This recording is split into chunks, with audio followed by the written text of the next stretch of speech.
아니, 기저귀는 인터넷 대량 구매가 훨씬 싼데. 그러게 너무 비싸게 샀네. 아버지가 쓰러진 뒤 시부모를 모시게 된 사람은 둘째 며느리였습니다.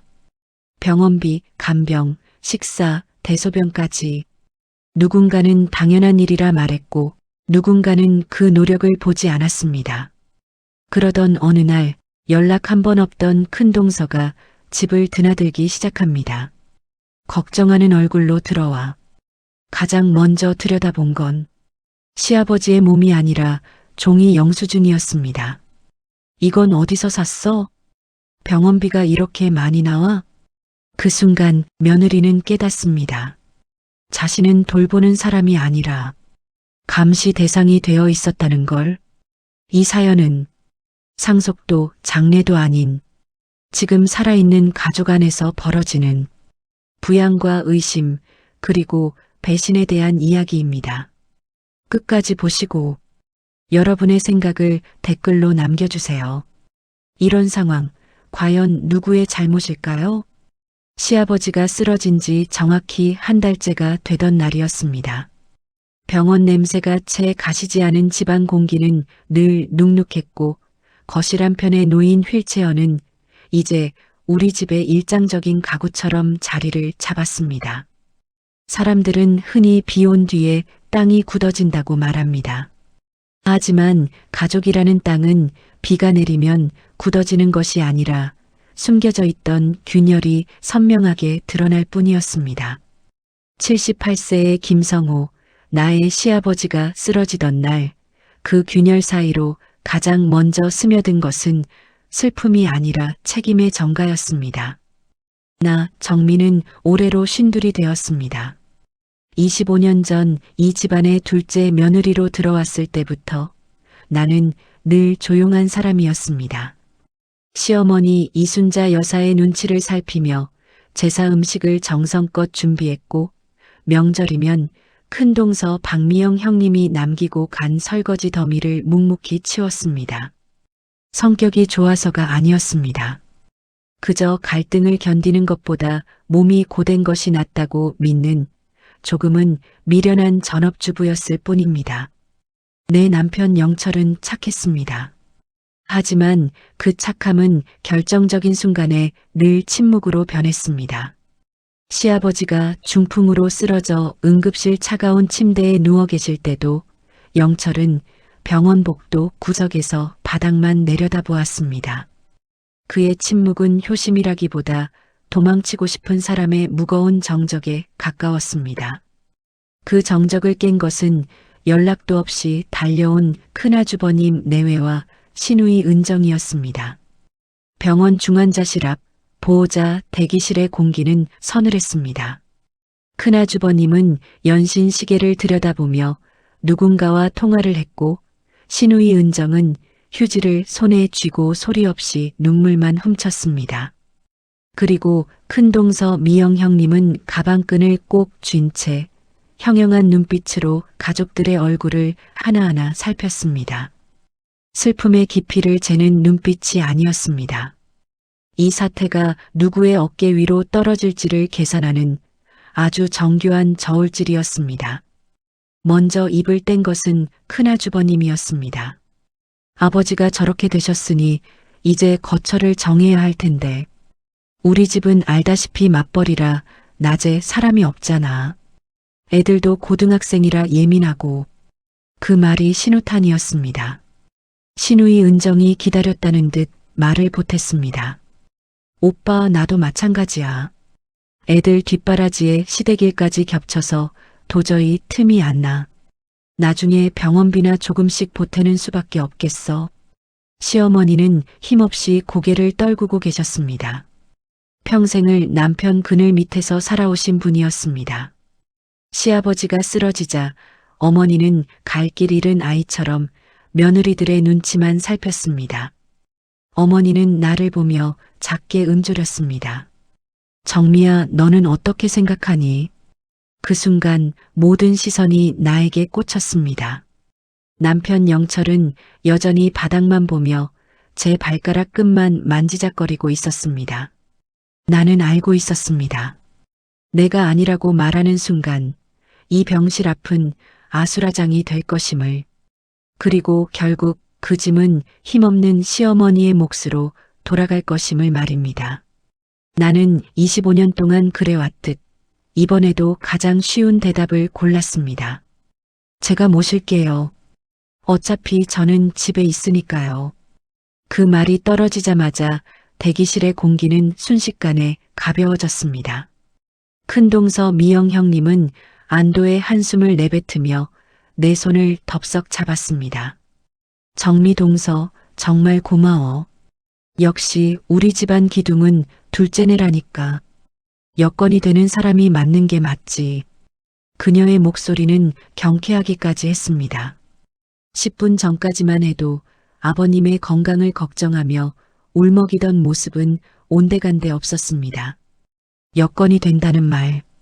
그 말은 전업주부인 나의 시간을 공짜라고 생각하는 사람들의 아주 편리한 수식어였습니다. 그렇게 시부모님은 우리 집으로 오셨습니다. 한남동 시댁의 짐들이 내 집 거실에 쌓였습니다. 시아버지는 거동이 불편해지자 눈빛에 물기가 많아졌습니다. 평소 체면을 중시하던 노신사는 며느리의 손에 의지해 대소변을 받아낼 때마다 고개를 돌렸습니다. 시어머니는 미안한 마음에 내 곁을 맴돌며 걸레질을 돕겠다고 하셨지만 노인의 떨리는 손길은 오히려 내 일을 늘릴 뿐이었습니다. 처음 몇 주간 우리 집은 적막했습니다. 큰아들네도 시누이네도 오지 않았습니다. 병원비 결제 문자가 내 휴대폰으로 날아왔고 약값과 기저귀 값이 생활비를 갉아먹기 시작했습니다. 하지만 가족 단톡방은 조용했습니다. 간혹 아버님의 상태를 묻는 메시지가 올라왔지만 그것은 안부라기보다 내가 아직 관심을 갖고 있다는 증거를 남기기 위한 의식 같았습니다. 나는 매일 아침 6시에 일어나 쌀을 씻고 시아버지의 굳은 다리를 주무르며 하루를 시작했습니다. 남편은 퇴근 후 아버님의 방을 잠시 들여다보는 것으로 자신의 할 도리를 다했다고 믿는 듯 했습니다. 그럴 때마다 나는 거울 속에 비친 내 얼굴을 보았습니다. 초췌해진 눈가와 거칠어진 손마디. 하지만 누구에게도 힘들다는 말을 할 수 없었습니다. 내가 선택한 길이었고 내가 하겠다고 말한 책임이었으니까요. 그러던 어느 날이었습니다. 한 달간 잠잠하던 현관 벨소리가 울렸습니다. 큰동서 미영 형님이었습니다. 손에는 백화점 종이 가방이 들려 있었고 얼굴에는 인자한 미소가 걸려 있었습니다. 동서, 많이 힘들지? 내가 마음이 안 놓여서 잠을 잘 수가 있어야지. 그녀는 들어오자마자 아버님이 계신 방이 아니라 주방으로 향했습니다. 그러고는 식탁 위에 놓인 병원 영수증 뭉치를 힐끗 쳐다보았습니다. 그녀의 눈동자가 기민하게 움직였습니다. 병원비가 꽤 나오네. 근데 동서, 아버님 연금 나오잖아. 그건 어떻게 관리하고 있어? 그것이 시작이었습니다. 걱정이라는 탈을 쓴 감시의 서막이었습니다. 그녀는 거실 곳곳을 둘러보며 휴대폰을 만지작거렸습니다. 사진을 찍는 듯한 셔터 음이 작게 들린 것 같기도 했습니다. 서랍장 위에 놓인 약봉지들, 영수증들, 심지어 시어머니의 낡은 지갑까지 그녀의 시선이 닿지 않는 곳이 없었습니다. 형님, 약값이랑 간병비가 생각보다 많이 들어서 아버님 연금으로는 부족해요. 나의 설명에 큰동서는 고개를 갸웃하며 되물었습니다. 어머, 그럴 리가. 아버님, 공무원 연금이 꽤 될 텐데. 동서가 정산을 꼼꼼히 안 해봐서 그런 거 아니야? 그녀의 말투는 부드러웠지만 그 안에는 서늘한 의심이 깔려 있었습니다. 마치 내가 아버님의 돈을 뒤로 챙기기라도 하는 것처럼 그녀는 혹시나 하는 단어를 입버릇처럼 내뱉기 시작했습니다. 그날 이후였습니다. 우리 집은 더 이상 우리 가족만의 공간이 아니었습니다. 큰동서와 시누이는 마치 검찰 수사관이라도 된 듯 번갈아가며 들이닥쳤습니다. 그들은 아버님의 건강 상태를 묻기보다 통장의 잔고를 더 궁금해했습니다. 내가 장을 보러 나간 사이 서랍을 열어본 흔적이 남았고 시어머니는 그들이 올 때마다 구석에서 죄지은 사람처럼 웅크리고 계셨습니다. 가장 외로운 것은 곁에 있는 사람이었습니다.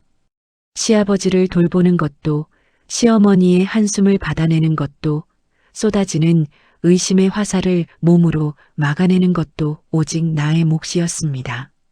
남편은 누나랑 형님이 걱정돼서 그러는 거겠지라며 눈을 감았습니다. 갈등을 회피하려는 그의 비겁한 친절이 나의 등 뒤에 칼을 꽂고 있었습니다. 창밖으로 비가 내리기 시작했습니다. 아버님의 방에서는 가느다란 신음소리가 들려왔습니다. 나는 주방 식탁 앞에 앉아 가계부를 펼쳤습니다. 10원 단위까지 맞춰진 숫자들을 내려다보며 나는 문득 깨달았습니다. 이제 시작이구나. 부모가 아프자 모여든 사람들은 가족이 아니라 서로의 이익을 감시하는 타인들이었다는 사실을요. 앞으로 펼쳐질 날들이 이 빗줄기처럼 어둡고 질척거릴 것임을 예감했습니다. 큰 동서의 손길이 내 서랍 속 통장을 향해 뻗어오고 있다는 것을, 그리고 그 욕망이 우리 집의 얄팍한 평화를 송두리째 흔들어 놓을 것임을 말입니다. 나는 펜을 꽉 쥐었습니다. 이 기록만이 나를 지켜줄 유일한 방패라는 것을 본능적으로 느끼고 있었습니다. 비가 그친 뒤에 오후는 유난히 습했습니다.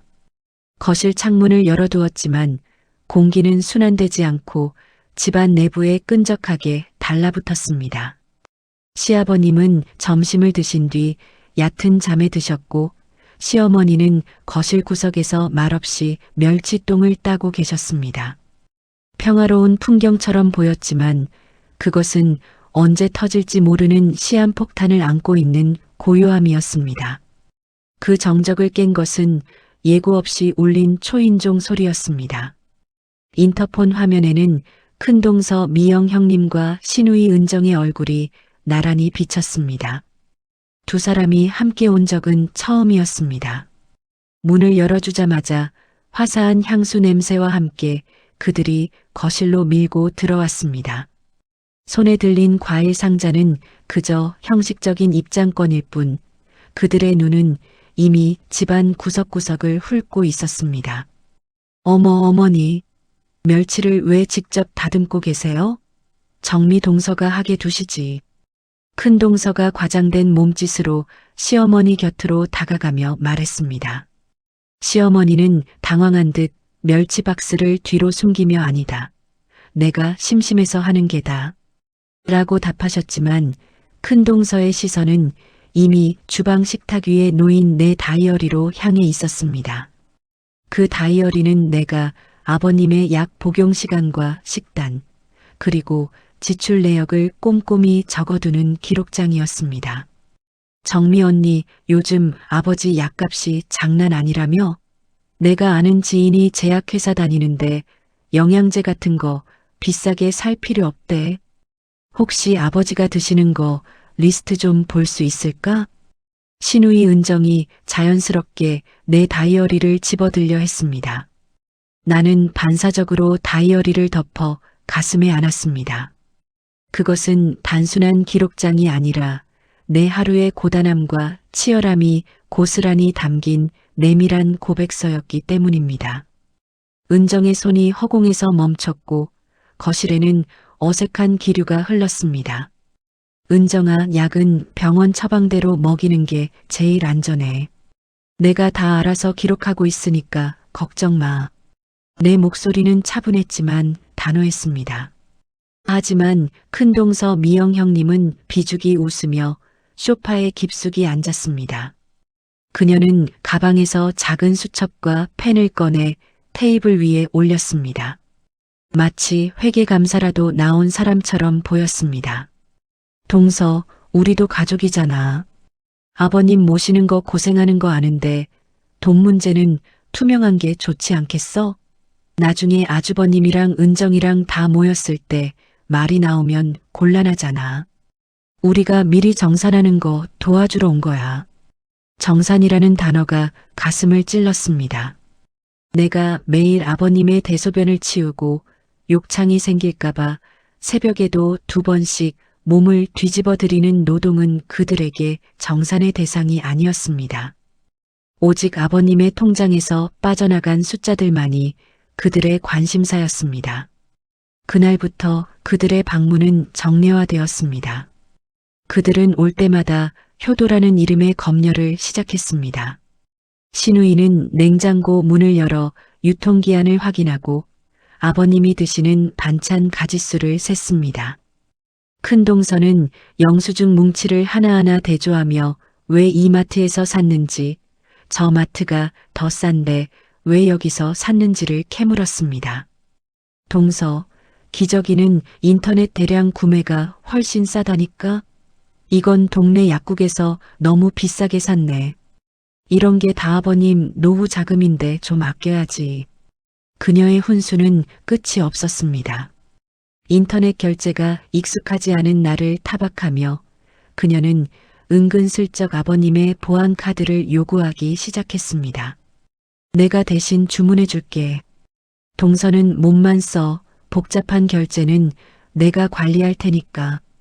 그 제안은 배려가 아니라 권력을 가져가겠다는 선언이었습니다. 참다 못한 내가 남편 영철에게 이 사실을 털어놓았을 때 남편은 여느 때처럼 고개를 돌렸습니다. 정미야, 형님도 다 우리 도와주려고 그러는 거잖아. 가족끼리 통장 좀 공유하면 어때? 괜히 세우지 마. 시끄러워지면 나만 중간에서 힘들어. 남편의 방가는 큰동서에게 날개를 달아주었습니다. 어느 오후 내가 잠시 약국에 약을 지으러 나간 사이 사건이 터졌습니다. 집에 돌아오니 거실 분위기가 싸늘했습니다. 시어머니는 안방 문 앞에 서서 손을 떨고 계셨고 큰동서와 신우이는 아버님의 침대 곁에 붙어 앉아 무언가 열띤 대화를 나누고 있었습니다. 아버지, 비밀번호 기억 안 나세요? 아들이나 며느리한테 알려줘야 나중에 급할 때 쓰죠. 정미 동서가 바빠서 까먹으면 어떡해요. 저희한테 알려주세요. 큰동서의 목소리가 방문 틈으로 새어나왔습니다. 78세의 노인, 중풍으로 말이 어눌해진 시아버지는 입술만 달싹이며 고개를 가로저으셨습니다. 아버님의 눈에는 공포와 수치심이 서려 있었습니다. 평생 일궈온 당신의 작은 성역을 무너뜨리려는 며느리와 딸의 집요함 앞에 아버님은 무너져 내리고 계셨습니다. 지금 뭐 하시는 거예요? 내가 방으로 뛰어들어가자 큰동서가 소스라치게 놀라며 돌아봤습니다. 그녀의 손에는 아버님의 낡은 통장 지갑이 들려 있었습니다. 아니, 동서, 우리가 나쁜 뜻으로 그런 게 아니라 아버님이 혹시 정신이 흐릿해지시면 큰일이니까 미리 알아두려고 한 거지. 왜 그렇게 예민하게 굴어? 큰동서는 오히려 적반하장으로 나왔습니다. 신우이 은정은 옆에서 거들었습니다. 언니, 우리도 자식이야. 아버지가 우리한테 비밀번호 알려주는 게 뭐가 문제야? 언니가 독점하고 있는 게 더 이상한 거 아니야? 독점. 그 단어가 내 머릿속을 하얗게 비웠습니다. 아버님을 모시는 노동은 독점해도 되지만 아버님의 잔고를 아는 권리는 나누어야 한다는 그 논리. 나는 떨리는 손으로 아버님의 통장을 뺏어들었습니다. 형님, 아가씨. 아버님, 아직 정신 멀쩡하세요. 돈 관리는 제가 책임지고 하고 있고 매달 정산해서 보여드리겠다고 했잖아요. 그런데 제가 없는 사이에 아버님을 이렇게 괴롭히시면 어떡해요? 내 목소리가 높아지자 안방 문 앞에서 보고 계시던 시어머니가 결국 울음을 터뜨리셨습니다. 그만해라, 제발 그만해.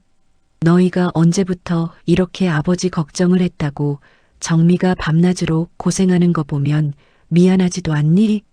이 집에서 돈 이야기 꺼내지 마라. 시어머니의 일갈에 큰동서와 신우이는 잠시 주춤했습니다. 하지만 큰동서는 곧 표정을 가다듬으며 비릿한 웃음을 지었습니다. 어머니, 저희도 아버님 걱정돼서 그러는 거예요. 요즘 세상이 흉흉하잖아요. 며느리가 모신다고 하면서 뒤로 챙기는 경우를 하도 많이 봐서요. 그 말은 내 25년의 삶을 단숨에 부정하는 모욕이었습니다. 나는 입술을 깨물며 그들을 현관으로 밀어냈습니다. 그들이 나간 뒤 거실에는 무거운 침묵만이 남았습니다. 시아버님은 창밖만 바라보며 소리 없는 눈물을 흘리셨고 나는 부엌 바닥에 주저앉아 한참을 울었습니다. 누구를 위한 효도인가? 누가 가족인가? 아버님이 아프기 전에는 명절에나 겨우 얼굴을 비추던 사람들이었습니다. 아버님이 건강하실 때는 당신들의 아이들 학원비나 용돈을 챙기기 바빴던 사람들이었습니다. 그런데 아버님이 쓰러지고 그분의 재산이 유산이라는 이름으로 바뀔 가능성이 보이자 그들은 하이에나처럼 달려들었습니다. 그날 밤 나는 잠든 아버님의 얼굴을 보며 다짐했습니다. 이분들을 지키는 것은 단순히 밥을 해드리고 약을 먹이는 일이 아니라는 것을, 저들의 탐욕스러운 시선으로부터 아버님의 존엄을 지켜내는 것, 그것이 진정한 나의 싸움이 될 것임을 말입니다. 거실 탁자 위에는 큰 동서가 흘리고 간 영수증 메모지가 한 장 떨어져 있었습니다. 그 위에는 아버님의 통장 잔액으로 추정되는 숫자들과 앞으로 들어갈 병원비의 예상액이 치밀하게 계산되어 적혀 있었습니다. 그 숫자의 나열 뒤에는 책임이라는 글자는 없었습니다. 오직 나의 몫을 챙기려는 차가운 욕망만이 소름 끼치게 남아 있었습니다. 비는 다시 내리기 시작했습니다.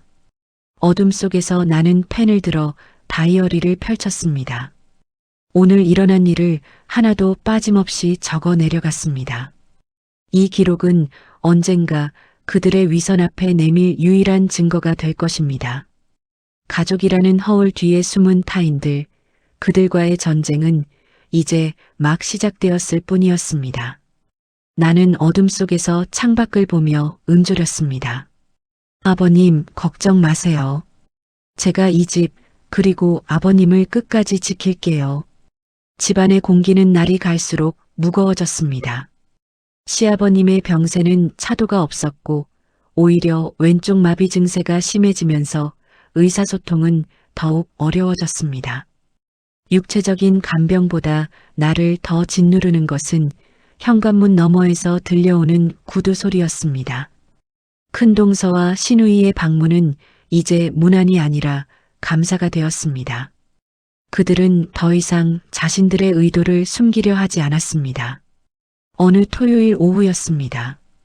보통은 각자의 가정을 돌보느라 바쁠 시간임에도 불구하고 큰아주버님과 큰동서 그리고 신우이 은정 내외까지 우리 집 거실에 집결했습니다. 남편 영철은 거실 소파 구석에서 죄인처럼 어깨를 움츠리고 앉아 있었습니다. 낯선 사람 한 명이 그들 곁에 서 있었습니다. 검은 서류 가방을 든 안경 너머로 차가운 눈빛을 빛내는 사내였습니다. 정미동서 앉아봐. 오늘은 가족끼리 아주 중요한 결정을 좀 내려야 할 것 같아서. 큰아주버님이 무겁게 입을 열었습니다. 평소에는 집안일에 전혀 관여하지 않던 그가 직접 나선 것을 보니 드디어 올 것이 왔다는 직감이 들었습니다. 큰동서는 이미 승리자라도 된 양의기양양한 표정으로 차를 마시고 있었습니다. 이쪽은 내가 아는 법무법인의 김 변호사님이셔. 아버님이 더 기력이 쇠하시기 전에 재산관계를 명확히 해두는 게 나중에 분쟁을 막는 길이라더군. 재산관계. 그 단어가 거실 바닥을 차갑게 얼려버렸습니다. 시아버님은 안방에서 가쁜 숨을 몰아쉬며 누워 계시는데 거실에서는 그분의 죽음 이유를 설계하는 설계자들이 모여 앉아 있었습니다. 나는 가슴속에서 뜨거운 것이 울컥 치밀어 오르는 것을 느꼈습니다. 아주버님, 아버님 아직 살아계세요. 정신도 간혹 또렷하시고요. 이런 이야기를 지금 하시는 건 예의가 아니라고 생각합니다. 내 목소리는 떨리고 있었습니다. 하지만 신우이 은정이 비웃음 섞인 말투로 끼어들었습니다. 언니 예의가 밥 먹여줘? 아버지가 나중에 말씀도 못하실 정도가 되면 어떡해. 그때 가서 서로 얼굴 붉히는 것보다 지금 법적으로 확실히 해두는 게 언니한테도 좋은 거 아냐?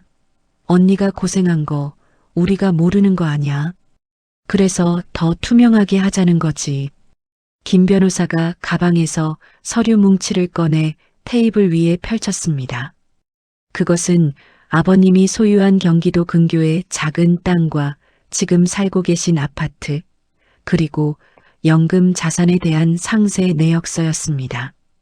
나는 소름이 돋았습니다.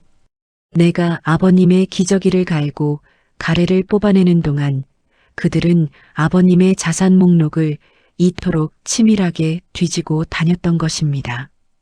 여기 증여 신청서와 유언 공증 예비 서류입니다. 아버님의 지장을 받거나 의사표시를 확인하는 절차가 필요합니다. 변호사의 무미건조한 목소리가 들리자 큰 동서가 기다렸다는 듯 일어섰습니다. 내가 가서 아버님께 설명해 드릴게.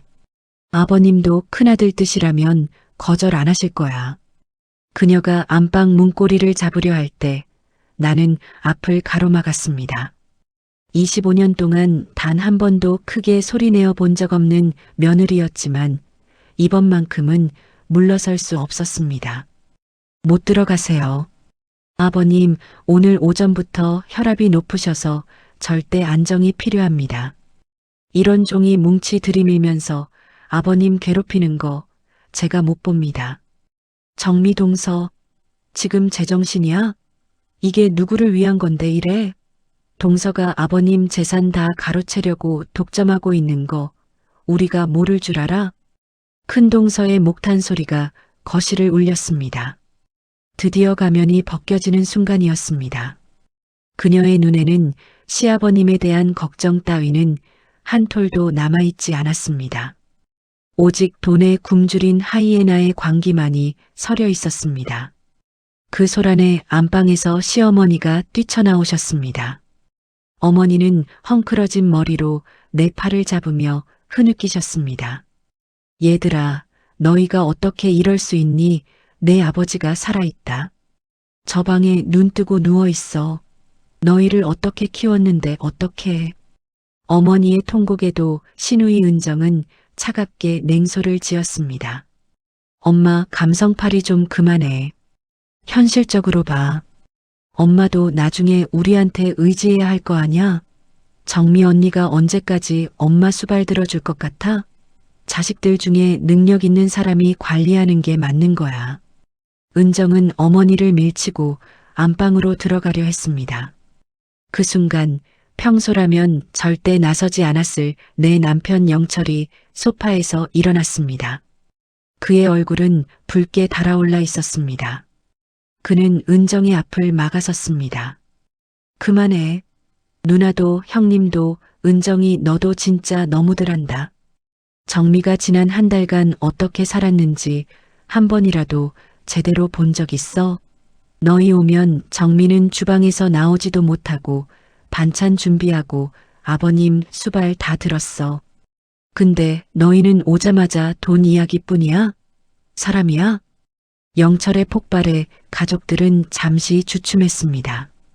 하지만 큰아주버님은 오히려 동생을 가르치려 들었습니다. 영철아, 내가 정미 동서 편만 들 일이 아냐. 너도 자식 아냐? 정미 동서가 영수증 조작하는지 아닌지 내가 어떻게 알아? 우리가 확인하는 게 가족을 위하는 길이야. 영수증 조작. 그 말이 내 귀에 박혔습니다. 나는 방으로 들어가 내 낡은 다이어리와 지난 한 달간 모아둔 영수증 철을 들고 나왔습니다. 그리고 그것들을 거실 테이블 위에 세차게 내던졌습니다. 보세요. 보시라고요. 아버님, 기저귀값 500원 깎으려고 내가 시장 바닥을 얼마나 헤매고 다녔는지, 아버님 약이 독해서 속 뒤집어질까봐 전복 사다가 죽 끓인 게 얼만지 여기 다 적혀 있어요. 아주버님이 보내주신 병원비 100만 원? 그거 검사 한 번 하니까 다 끝났어요. 나머지는 다 우리 생활비에서 나갔단 말입니다. 영수증 뭉치가 사방으로 흩어졌습니다. 큰 동서는 바닥에 떨어진 영수증 하나를 집어들더니 눈을 가늘게 떴습니다. 전복죽? 아버님 드시라고 산 거야? 아니면 동서 식구들이 먹은 거야? 이런 것까지 아버님 돈으로 산 건 아니겠지? 나는 더 이상 인간의 언어로 그들과 대화할 수 없음을 깨달았습니다. 그들은 내가 바친 헌신과 시간을 오직 횡령의 근거로만 보고 있었습니다. 그때였습니다. 닫혀있던 안방문이 천천히 열렸습니다. 방문 앞에는 휠체어에 의지해 한 손으로는 벽을 짚고 힘겹게 서 계신 시아버님이 계셨습니다. 아버님은 오른쪽 전신이 마비된 상태에서도 남은 힘을 다해 가족들을 내려다보고 계셨습니다. 아버님의 눈에는 분노와 슬픔, 그리고 말로 다할 수 없는 배신감이 소용돌이치고 있었습니다. 어머 아버님. 큰 동서가 가식적인 비명을 지르며 다가가려 했지만 아버님은 어눌한 목소리로 짧고 강하게 내뱉으셨습니다. 나가. 비록 발음은 뭉개졌지만 그 뜻은 명확했습니다. 거실에 모인 모든 사람이 얼어붙었습니다. 아버님은 떨리는 왼손을 들어 큰아들 내외와 딸을 가리켰습니다. 그리고 힘겹게 한마디 한마디를 이어가셨습니다. 동기신들 나가.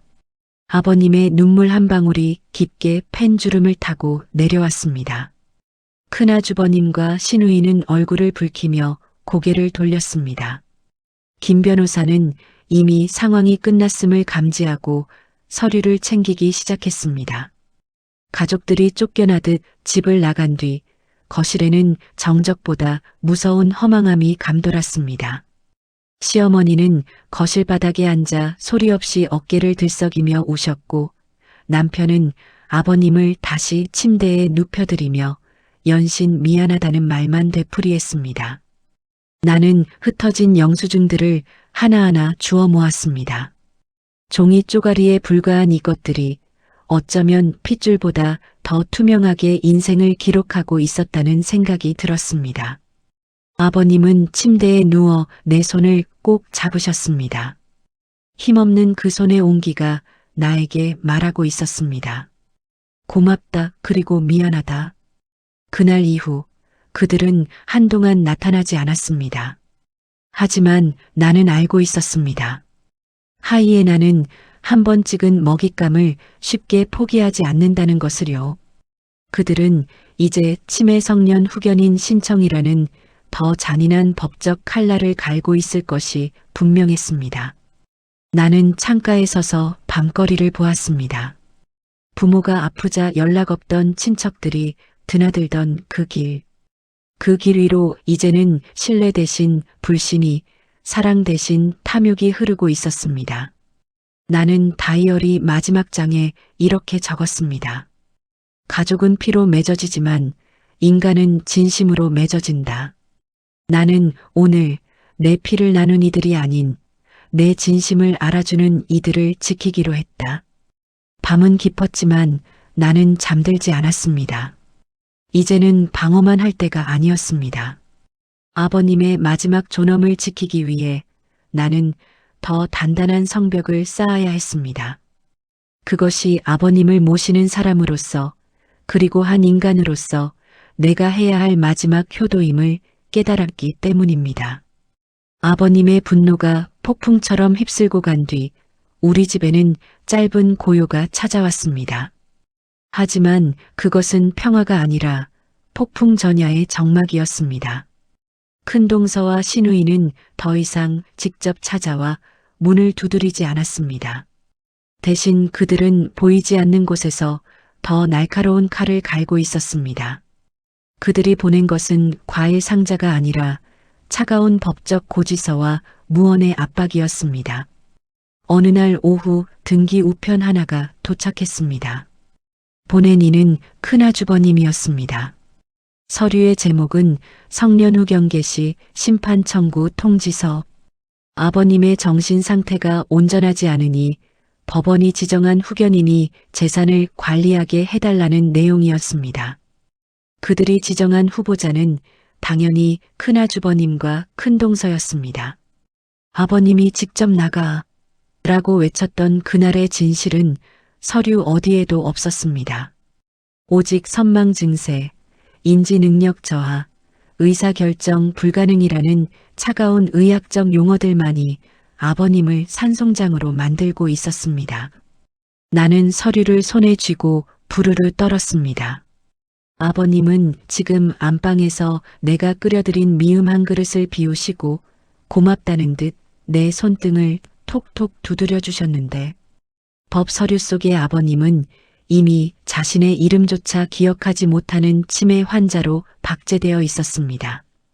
정미야, 이게 다 뭐라니? 아주버님이 또 무슨 장난을 치는 게야? 시어머니가 내 손에 든 서류를 보며 물으셨습니다. 어머니의 눈에는 다시 깊은 불안이 서렸습니다. 나는 차마 어머니께 자식들이 아버지를 법적으로 바보로 만들려 한다는 사실을 곧이곧대로 전할 수 없었습니다. 나는 애써 미소를 지으며 서류를 뒤로 숨겼습니다. 아무것도 아니에요, 어머니. 아주버님이 재산관리 절차상 서류 하나 보낸 거래요. 제가 잘 알아서 처리할게요. 아버님의 상태가 급격히 나빠진 것은 사흘 전 새벽이었습니다. 기침 소리가 심상치 않아 방문을 열었을 때 아버님은 가쁜 숨을 몰아쉬며 초점 없는 눈으로 천장을 응시하고 계셨습니다. 폐렴 증세였습니다. 거동이 불편한 노인에게 폐렴은 사형 선고나 다름없는 무서운 불청객이었습니다. 급히 병원을 오가며 산소호흡기에 의지하게 된 아버님을 다시 집으로 모셔온 날 나는 직감했습니다. 이제 시간이 얼마 남지 않았다는 것을요. 그리고 그 직감은 나만 한 것이 아니었습니다. 죽음의 냄새를 맡은 하이에나들처럼 한동안 발길을 끊었던 큰동서와 시누이가 다시 우리 집 현관을 두드리기 시작했습니다. 이번에는 혼자가 아니었습니다. 그들의 뒤에는 검은 양복을 입은 사내들과 낯선 서류 뭉치가 들려 있었습니다. 동서, 이제 고집 그만 피워. 아버님, 저 상태로 집에 두는 건 효도가 아니라 학대야. 큰동서 미영 형님의 목소리는 예전보다 훨씬 낮고 위협적이었습니다. 그녀는 집 안으로 들어오자마자 아버님이 누워 계신 안방으로 직행하려 했습니다. 나는 앞치마에 젖은 손을 닦을 새도 없이 그 앞을 가로막았습니다. 한 달 전보다 훨씬 수척해진 내 몸이었지만 그 순간만큼은 거대한 성벽이 된 기분이었습니다. 형님, 의사 선생님도 아버님 마음 편한 곳에 계시는 게 제일 좋다고 하셨어요. 지금 옮기면 아버님 못 버티세요. 제발 그냥 돌아가세요. 못 버티면 더 문제지. 여기서 돌아가시면 동서가 책임질 거야. 장례 절차며 재산 정리며 집에서 사고 나면 복잡해지는 거 몰라. 이미 요양병원 VIP실 예약해놨어. 시설 최고급이고 24시간 의료진 붙는 곳이야. 오늘 바로 모셔갈 거야. 큰동서의 말 뒤로 시누이 은정이 거들었습니다. 은정의 눈은 이미 안방 서랍장 위에 놓인 아버님의 낡은 가죽 가방을 향해 있었습니다. 언니, 오빠랑 나랑 다 합의했어. 언니가 고생한 건 알지만 이제 언니 영역 밖의 일이야. 저기 뒤에 계신 분들 요양병원에서 나오신 전문 이송 요원들이야. 강제로라도 모셔가라는 게 오빠 명령이야. 은정의 말이 끝나기가 무섭게 뒤에 서 있던 건장한 사내 둘이 내 어깨를 밀치고 방으로 들어가려 했습니다. 나는 그들의 팔을 붙잡고 늘어졌습니다. 손톱이 그들의 양복 소매를 파고들었고 내 입술에서는 비명 같은 애원이 터져 나왔습니다. 안 돼요.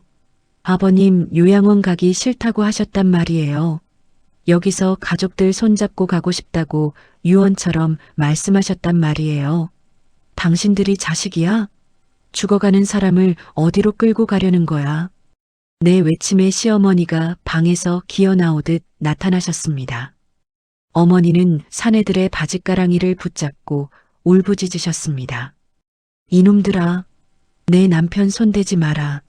정미가 밤잠 안 자고 살려놓은 사람을 어디로 데려가서 죽이려고 그러느냐. 차라리 나를 데려가라. 이 악마 같은 놈들아. 거실은 순식간에 아수라장이 되었습니다. 큰동서는 눈 하나 깜짝하지 않고 휴대폰을 꺼내 어디론가 전화를 걸었습니다. 아마도 큰아주버님에게 상황을 보고하는 모양이었습니다. 그녀의 얼굴에는 슬픔이나 안타까움 대신 거추장스러운 짐을 빨리 처리해버리고 싶어 하는 비즈니스맨의 조급함만이 가득했습니다. 동서, 이거 나. 법적으로 성년후견인 신청 들어갔다고 했지? 법원에서 실사 나오기 전에 아버님 병원에 계시는 게 우리한테 유리해. 동서가 이렇게 방해하면 업무방해로 신고할 수도 있어. 좋게 말할 때 비켜. 큰동서의 차가운 눈빛이 나를 꿰뚫었습니다. 그녀에게 아버님은 사랑하는 시아버지가 아니라 빨리 처분해야 할 자산이자 결제 서류에 불과했습니다. 사내들이 나를 거칠게 바닥으로 밀쳐냈습니다. 차가운 마룻바닥에 무릎이 부딪히며 둔탁한 통증이 올라왔습니다. 하지만 나는 다시 기어 올라가 아버님의 방문을 온몸으로 막았습니다. 죽여, 차라리 나를 죽이고 들어가. 내 결기에 사내들이 주춤했습니다. 돈을 받고 일하는 그들에게도 자식들이 죽어가는 부모를 강제로 끌어내려는 광경은 낯설고 불편했을 것입니다. 그때였습니다. 닫혀있던 안방 문 너머에서 아주 작고 가냘픈 하지만 모든 소란을 잠재울 만큼 또렷한 소리가 들려왔습니다. 정미야. 아버님의 목소리였습니다. 산소 마스크 너머로 새어나오는 그 힘겨운 부름에 거실의 모든 움직임이 멈췄습니다. 나는 눈물을 닦으며 방 안으로 뛰어들어갔습니다. 아버님은 창백한 안색으로 나를 향해 손을 뻗고 계셨습니다. 그 떨리는 손끝이 가리키는 것은 당신의 베개 밑이었습니다. 나는 떨리는 손으로 베개를 들었습니다. 거기엔 낡은 편지 봉투 하나가 놓여 있었습니다. 아버님이 기운이 조금이라도 있으실 때 내가 잠든 사이 시어머니의 도움을 받아 미리 작성해 두신 유서이자 선언서였습니다. 나는 그 봉투를 들고 거실로 나갔습니다. 그리고 큰동서와 시누이의 면전에 그 종이를 들이밀었습니다. 보세요. 아버님이 직접 쓰신 거예요. 어머니가 증인이시고요. 종이에는 삐뚤빼뚤하지만 힘있는 필체로 이렇게 적혀 있었습니다. 나 김성호는 내 마지막 순간을 둘째 며느리 정미의 집에서 보내길 원한다. 만약 누군가 나를 강제로 이 집 밖으로 데려가려 한다면 나는 그들을 자식으로 인정하지 않을 것이며 모든 상속권을 박탈할 것이다. 내 모든 신상에 대한 결정권은 정미에게 위임한다. 그것은 아버님이 나에게 주신 마지막 방패이자 당신의 존엄을 지키기 위해 쌓아 올린 최후의 성벽이었습니다. 큰동서의 얼굴은 흑빛으로 변했고 시누이 은정은 믿을 수 없다는 듯 종이를 뺏어 들었습니다. 이게 뭐야? 아버지가 제정신으로 썼을 리가 없어. 정미 내가 위조한 거지? 그치? 은정의 비명에도 나는 흔들리지 않았습니다. 오히려 차분해진 마음으로 그녀를 똑바로 쳐다보았습니다. 아가씨, 아버님은 아가씨가 생각하는 것보다 훨씬 정신이 맑으세요. 당신을 돈으로만 보는 자식들의 속내를 다 알고 계시단 말이에요. 이제 그만하세요. 여기서 더 하시면 저 정말 경찰 부를 거예요. 아버님, 유언장 효력 발생하게 할 거라고요. 큰동서는 분한 듯 입술을 깨물더니 사내들에게 손짓했습니다. 철수해요. 오늘은 일단 가고 변호사 통해서 서류 검증부터 다시 합시다. 정리동서, 이거 그냥 안 넘어가. 아버님 돌아가시고 나서 정말 지옥이 뭔지 보여줄 테니까. 그들은 폭풍이 지나간 자리처럼 흉측한 말들을 남기고 집을 나갔습니다. 현관문이 닫히는 소리가 천둥처럼 울렸습니다. 나는 그제야 바닥에 주저앉아 참았던 숨을 토해냈습니다. 온몸이 사시나무 떨듯 떨렸습니다. 시어머니가 다가와 나를 안아주셨습니다. 정미야, 고생했다. 정말 고생했다.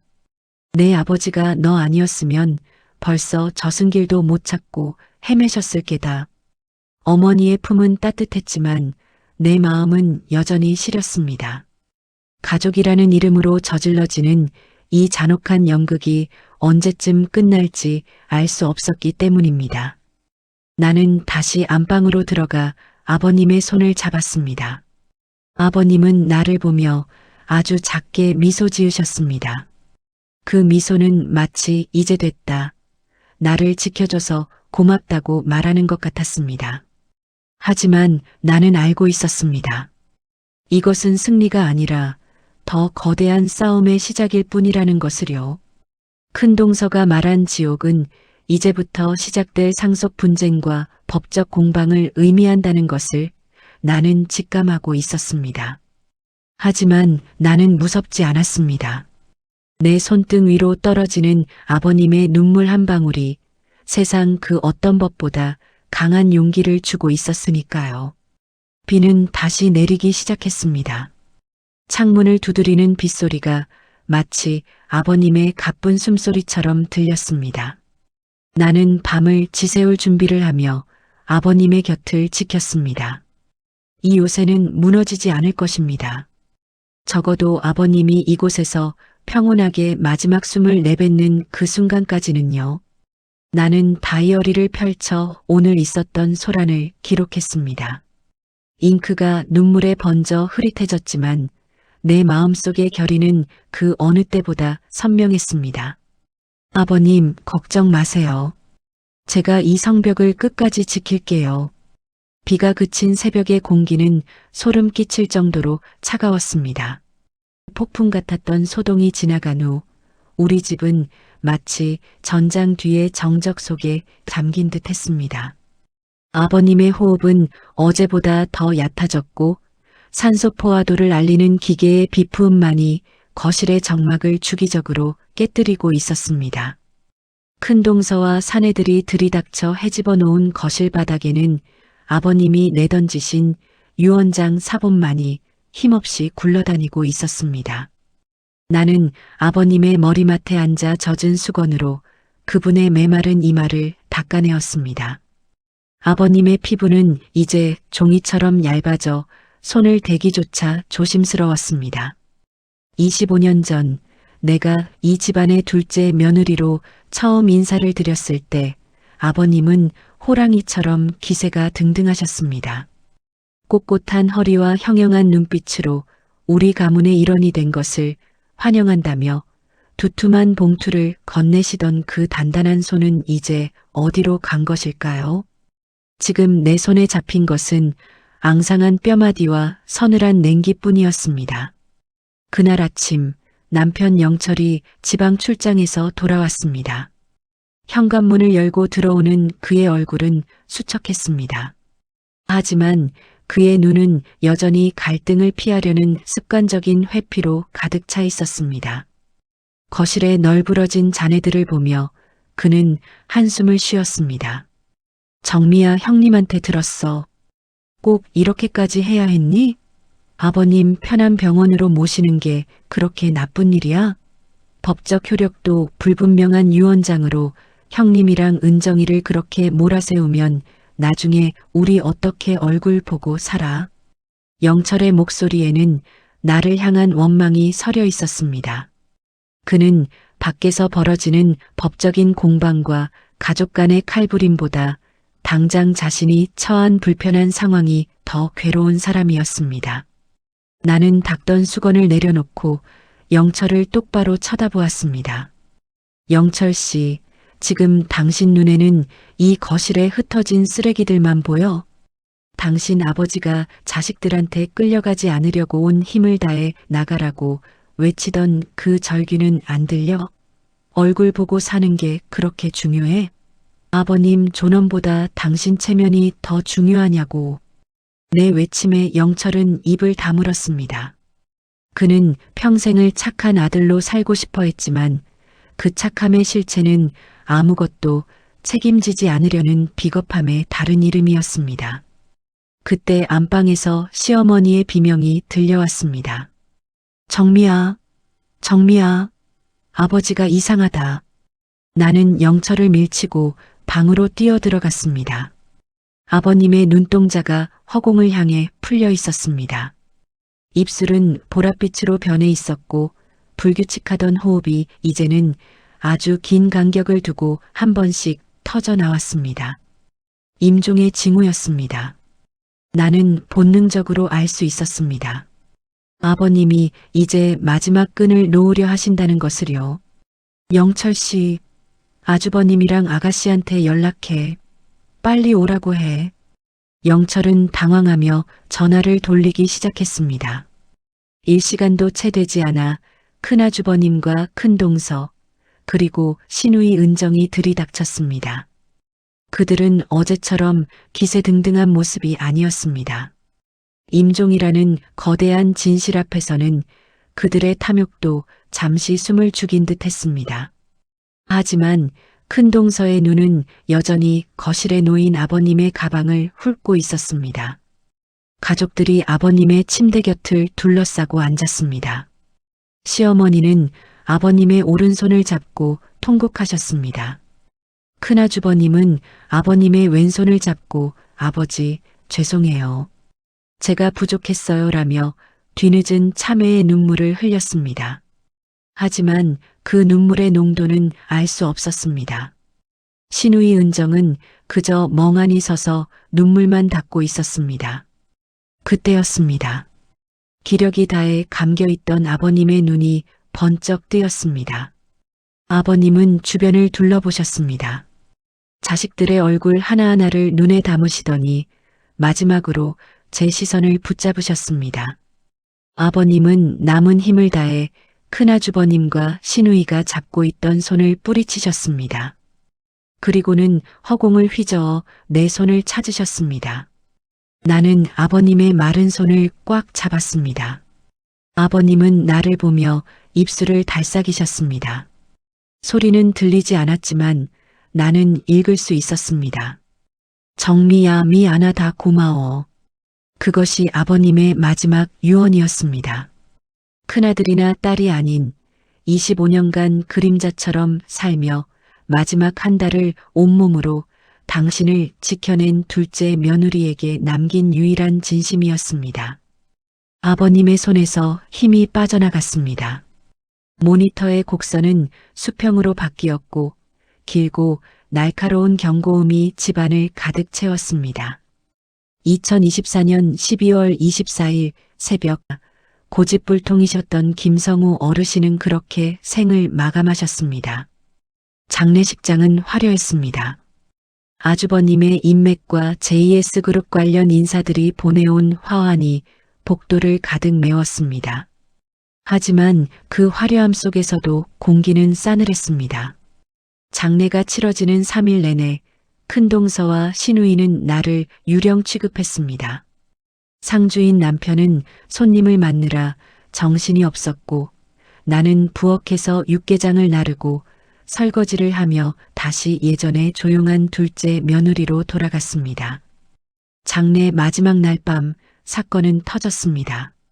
상주 휴게실에서 큰아주버님과 큰동서, 시누이가 모여 낮은 목소리로 다투는 소리가 들렸습니다.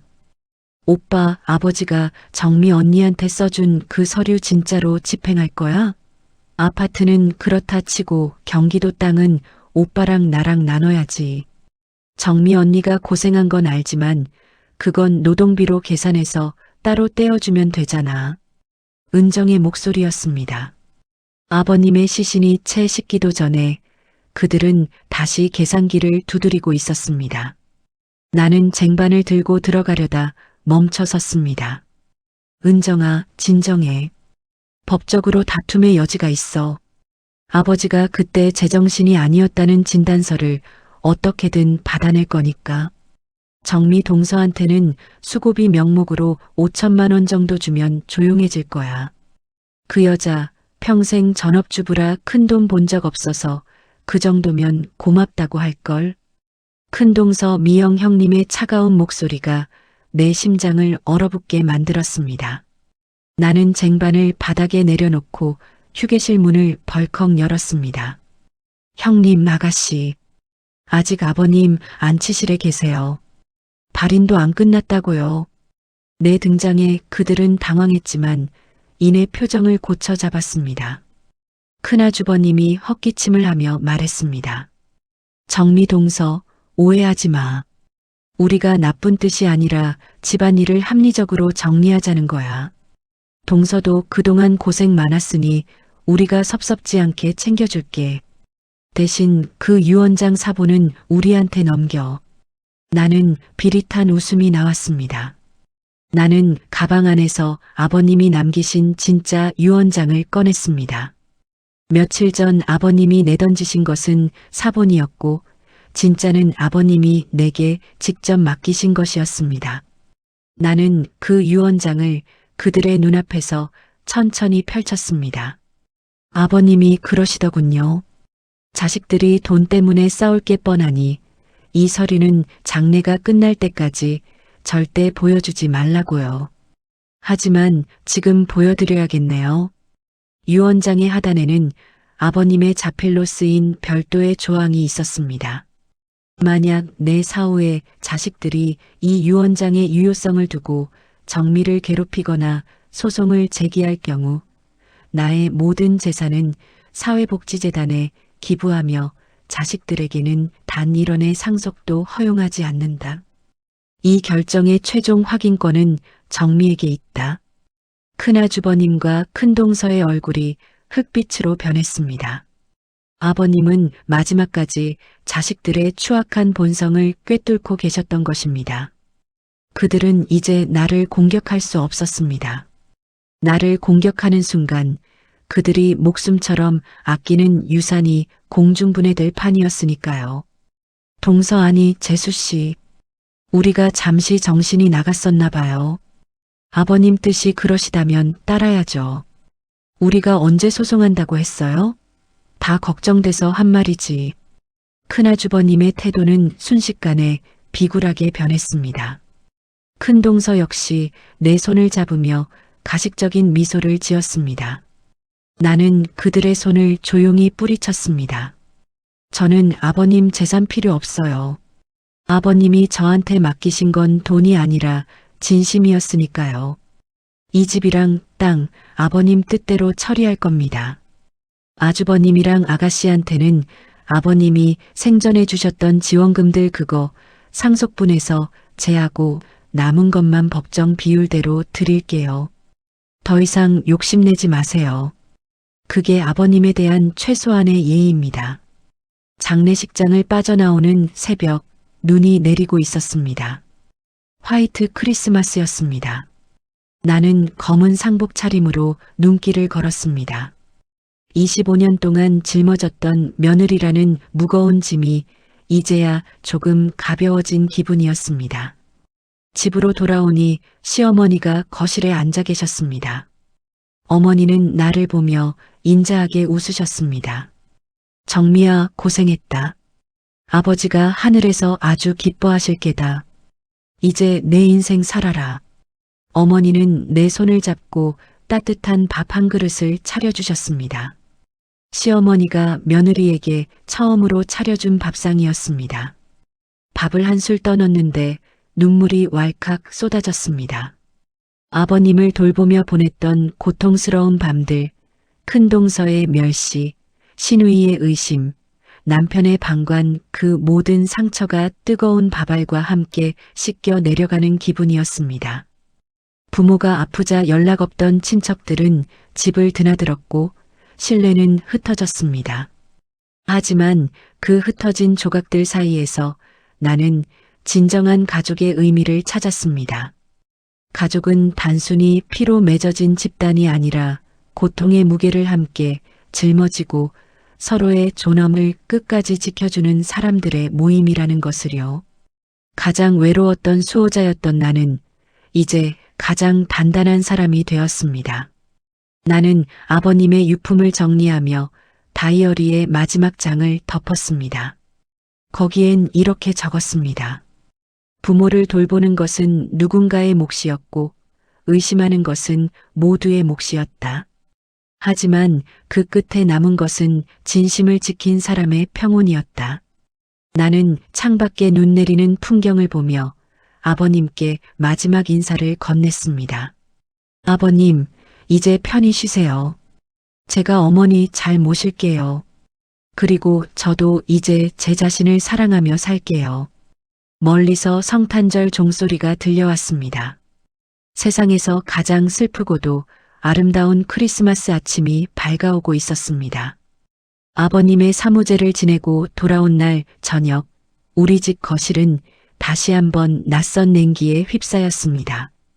장례식장에서는 차마 드러내지 못했던 탐욕들이 이제는 상속이라는 합법적인 이름표를 달고 거실 테이블 위로 쏟아져 나왔습니다. 상복을 벗기도 전이었지만 큰아주버님과 큰동서 그리고 시누이 은정은 약속이라도 한 듯 우리 집 소파를 차지하고 앉았습니다. 정미동서, 피곤한 건 알지만 이제 미룰 수 없는 이야기가 있잖아. 큰아주버님 영호가 무겁게 입을 뗐습니다. 그의 앞에는 장례식장에서 보았던 비굴한 눈물 대신 한 가문의 장자로서 권위를 되찾으려는 듯한 꼿꼿함이 자리 잡고 있었습니다. 큰동서 미영 형님은 아예 가방에서 서류철을 꺼내 펼쳐놓았습니다. 장례 치르느라 고생한 건 우리가 충분히 인정해. 수고비조로 정미 동서한테 얼마를 떼어줄지도 우리끼리 대충 논해 끝냈어. 근데 아버님이 남기신 경기도 땅이랑 한남동 빌라, 그리고 지금 동서가 살고 있는 이 아파트 말이야. 이건 장자인 우리 그이 명의로 일단 합치는 게 맞지 않겠어? 큰동서의 말은 배려를 가장한 강탈이었습니다. 그녀는 아버님이 생전에 작성하셨던 임의후견 계약서와 유언장을 마치 존재하지 않는 종이 쪼가리처럼 취급하고 있었습니다. 옆에 앉아있던 시누이 은정도 거들었습니다. 언니, 아버지가 마지막에 정신이 온전치 못해서 언니 손잡고 뭐라 하셨다는데 그건 법적으로 아무 효력 없는 거 알지? 우리가 알아보니까 치매 환자가 작성한 유언장은 무효가 될 가능성이 99%래. 언니가 괜히 그거 붙잡고 고집 피우다가 소송까지 가면 언니만 손해보는 거야. 우리가 좋게 좋게 해결해 주려고 할 때 도장 찍어. 은정은 인감이 든 도장 상자를 만지작거리며 나를 압박했습니다.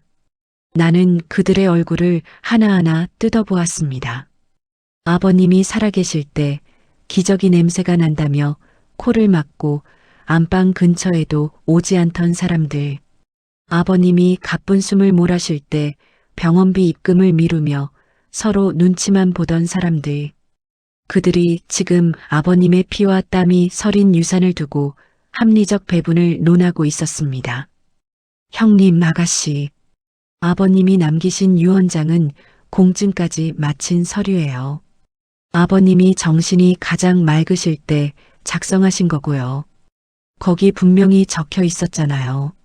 모든 결정권은 저에게 있다고. 내 목소리는 떨리지 않았습니다. 25년 동안 그들의 눈치를 보며 살았던 정민은 이미 죽었습니다. 아버님의 마지막 임종을 지키며 나는 한 인간의 존엄을 지키는 법을 배웠기 때문입니다. 결정권? 그게 무슨 절대 권력인 줄 알아? 동서, 우리가 가만히 있을 것 같아? 이미 아주버님이 유명한 상속 전문 변호사 선임했어. 유류분 반환 청구 소송부터 시작해서 유언 무효 소송까지 줄줄이 걸 거야. 그러면 이 아파트도 압류 들어갈 거고 동서는 당장 갈 곳도 없어질 텐데 괜찮겠어? 큰 동서의 위협은 구체적이고 잔인했습니다. 그녀는 내가 가장 두려워하는 것이 가족의 붕괴와 거처의 상실이라는 것을 정확히 알고 있었습니다. 하지만 그녀가 모르는 것이 하나 있었습니다. 나는 이미 벼랑 끝에 서보았고 그곳에서 아버님의 손을 잡으며 두려움을 이겨냈다는 사실입니다. 해보세요. 소송이든 뭐든 다 하세요. 아버님이 왜 이런 유언장을 남기셨는지 판사님 앞에서도 다 증언해 드릴게요. 자식들이 아버님 돌아가시기만 기다리면서 통장 비밀번호나 캐묻고 다녔던 거 제가 기록한 다이어리 10권에 다 적혀 있어요. 그거 증거로 제출하면 세상 사람들이 아주버님이랑 아가씨를 뭐라고 부를까요? 내 반격에 큰아주버님의 안색이 변했습니다. 그는 사회적 지위와 체면을 목숨처럼 아끼는 사람이었습니다. 만약 자신들의 추악한 간병방치와 재산 탐욕이 세상에 알려진다면 그가 공들여 쌓아온 효자 장남의 이미지는 박살날 것이 분명했습니다. 정미동서, 말이 너무 심하잖아. 우리가 언제 아버지를 방치했어? 면회도 가고 돈도 보냈잖아. 돈요?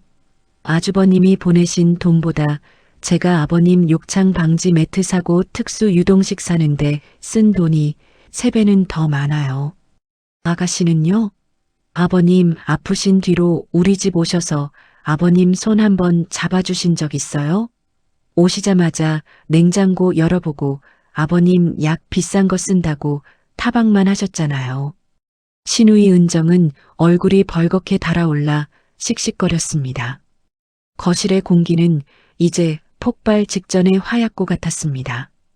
그때였습니다. 안방에서 상황을 지켜보고 계시던 시어머니가 천천히 걸어 나오셨습니다. 어머니의 손에는 낡은 비디오 테이프 하나와 두툼한 서류 봉투가 들려 있었습니다. 그만해라. 내가 살아있는데 너희가 어찌 이리 무도하냐. 어머니의 목소리는 낮았지만 거실 전체를 압도했습니다. 어머니는 테이블 위에 비디오 테이프를 내려놓으셨습니다. 이게 뭐냐고? 너희 아버지가 쓰러지기 반년 전부터 캠코더로 남기신 거다. 본인이 나중에 정신이 흐릿해지거나 너희가 정미를 괴롭힐까봐 직접 찍어두신 거야. 너희가 그동안 아버지한테 돈 빌려가서 안 갚은 차용증들, 너희가 아버지 몰래 인감 가져가서 대출받으려다 걸렸던 기록들 여기 다 들어있다. 큰아주버님과 시누이의 눈이 커졌습니다. 아버님은 호랑이 같은 분이셨습니다. 자식들의 허물을 알고 계셨지만 살아계실 때는 그것을 덮어두셨던 것입니다. 하지만 그 허물이 나중에 며느리를 공격하는 칼날이 될까봐 마지막 방패를 마련해 두셨던 것이었습니다. 어머니는 큰 동서를 똑바로 쳐다보며 말씀하셨습니다. 미영아, 내가 정미가 아버님 돈 가로챘다고 했지? 여기 봐라. 정미가 지난 25년 동안 나랑 내 아버님 생일, 제사, 병원비로 쓴 돈 가계부다. 정미 친정 엄마가 물려준 땅 팔아서 우리 병원비 된 기록도 여기 다 있다. 너희는 이 며느리 발등에 때만도 못한 인간들이야. 어머니의 일갈에 큰 동서는 입을 닫았습니다. 시누이 은정은 바닥만 내려다보며 손톱을 깨물었습니다.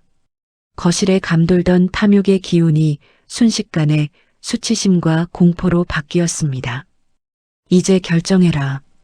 법대로 갈 거냐 아니면 정미가 제시한 대로 아버님 뜻 따를 거냐. 법대로 가면 너희가 그동안 아버님한테 가져간 돈들 내가 다 부당이득 반환 청구 소송 걸 거다. 내 남은 생은 너희 죄를 묻는데 다 써도 좋다. 어머니의 선언은 사형 선고와 같았습니다. 자식들은 이제 유산의 수익을 계산하는 것이 아니라 자신들이 입을 피해를 계산하기 시작했습니다. 그들에게 가족이란 애초에 손익계산의 대상이었으니까요. 큰아주버님이 먼저 일어났습니다.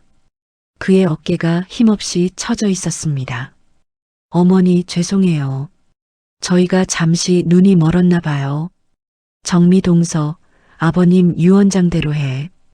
우리는 법정 상속분만 받을게. 아니, 그것도 동서가 정리해주는 대로 따를게. 그는 도망치듯 집을 나갔습니다. 큰동서와 시누이도 그 뒤를 따랐습니다. 현관문이 닫히는 소리가 유난히 크게 울렸습니다. 드디어 30년 가까이 이어진 지독한 며느리 순환사의 한막이 내려가는 순간이었습니다. 어머니는 내 손을 잡으셨습니다.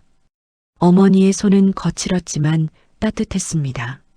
정미야, 고맙다. 너를 지켜주는 게 내 마지막 숙제였다. 나는 어머니의 품에 얼굴을 묻고 한참을 울었습니다.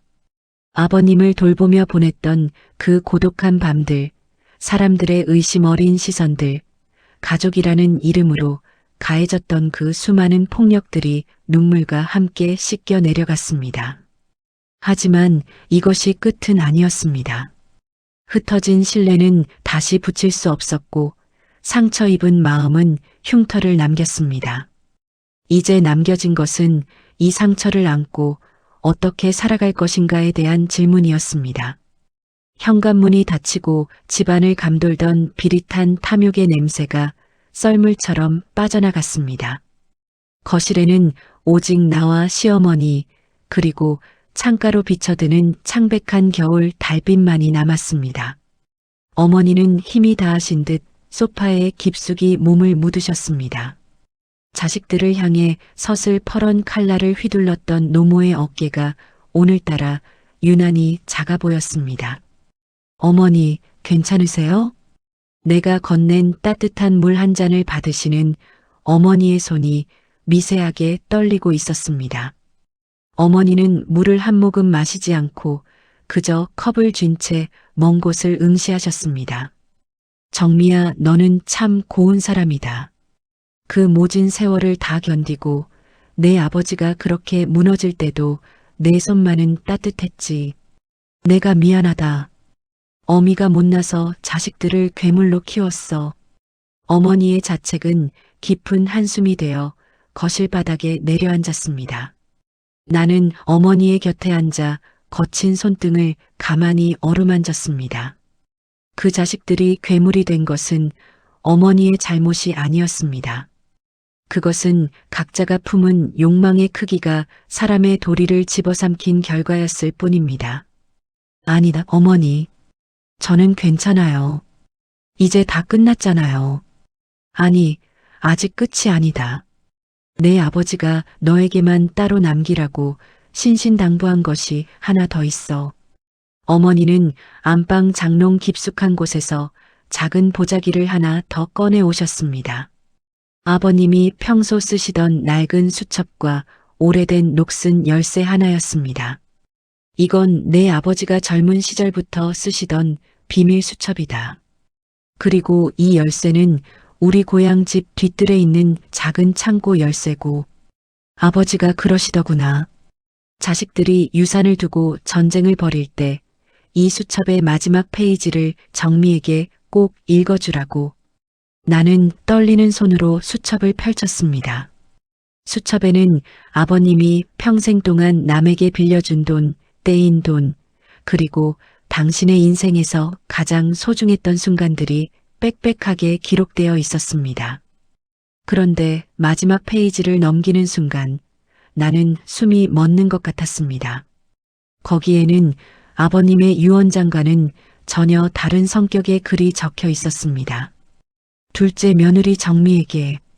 글씨는 이미 병세가 깊어진 뒤에 쓰신 듯 삐뚤삐뚤했지만 한자 한자에 담긴 진심은 종이를 뚫고 나올 듯 선명했습니다.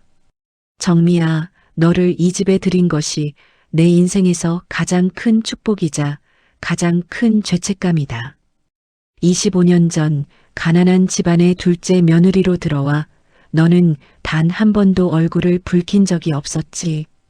큰놈과 막내딸이 제 입속만 챙길 때 너는 아무도 보지 않는 곳에서 나와 내 어미의 낡은 양말을 꿰매고 있었다.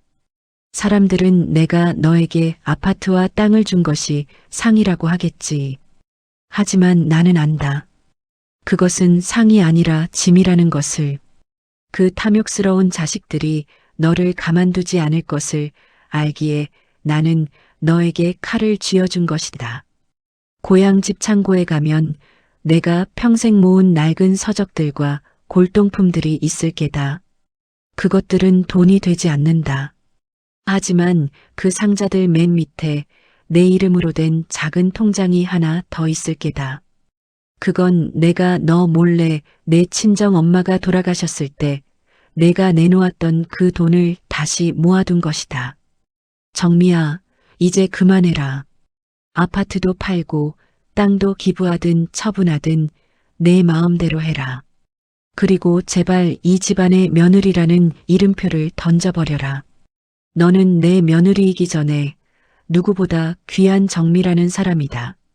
이제 너 자신을 위해 살아라. 그것이 내가 너에게 남기는 진짜 유산이다.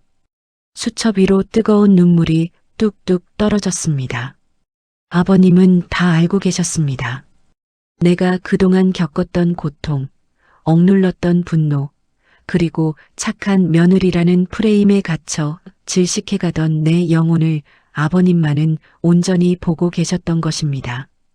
아버님이 내게 재산을 주신 것은 나를 부자로 만들기 위함이 아니라 자식들로부터 나를 지킬 수 있는 힘을 주어 자유롭게 풀어주기 위함이었습니다. 나는 그날 밤 생전 처음으로 남편 영철에게 이혼을 선언했습니다. 영철 씨, 이제 그만하자. 당신이 나쁜 사람이라서가 아니라 당신의 그 비겁한 침묵 속에서 내가 25년 동안 천천히 죽어갔어. 아버님도 말씀하셨어. 이제 나로 살라고. 영철은 충격받은 듯 했지만 이번에도 역시 아무 말도 하지 못했습니다. 그는 평소처럼 고개를 숙이고 내 눈을 피했습니다. 그 침묵이 이제는 더 이상 아프지 않았습니다. 그저 지독하게 허무할 뿐이었습니다. 나는 아버님이 남기신 아파트를 처분했습니다.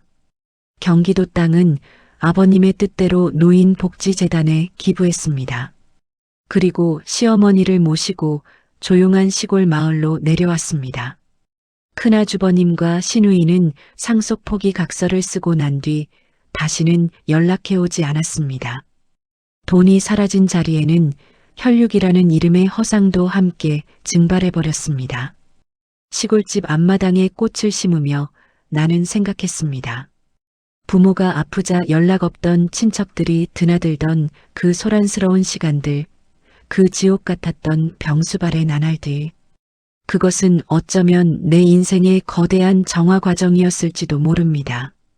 가장 밑바닥까지 내려가 본 뒤에야 나는 비로소 내가 누구인지, 내가 무엇을 원하는지 깨닫게 되었습니다. 이제 나는 더 이상 며느리도 아내도 아닌 그냥 정미로 살아가고 있습니다. 아침이면 시어머니와 함께 텃밭을 일구고 저녁이면 아버님의 수첩을 읽으며 내 삶을 기록합니다. 가끔 거울을 보면 그곳에는 25년 전에 수줍던 새색시도 도끼 서린 눈으로 유언장을 지키던 투사도 없습니다. 그저 세월의 흔적을 정직하게 받아들인 평온한 눈빛의 한 여자가 있을 뿐입니다. 부모를 돌보는 것은 누군가의 몫이었고 의심하는 것은 모두의 몫이었습니다.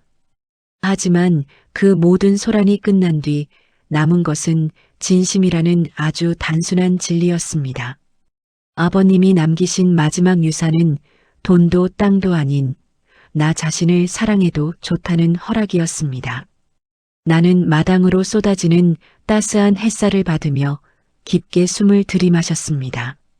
공기는 더 이상 눅눅한 병원 냄새가 아닌 흙과 꽃향기로 가득했습니다. 나는 비로소 집으로 돌아왔습니다. 남의 집이 아닌 내가 주인인 나의 삶으로 말입니다. 창가를 두드리는 햇살과 마당에 심은 허브 향기, 그리고 나를 정미 씨라고 불러주는 이웃들의 다정한 목소리로 채워집니다.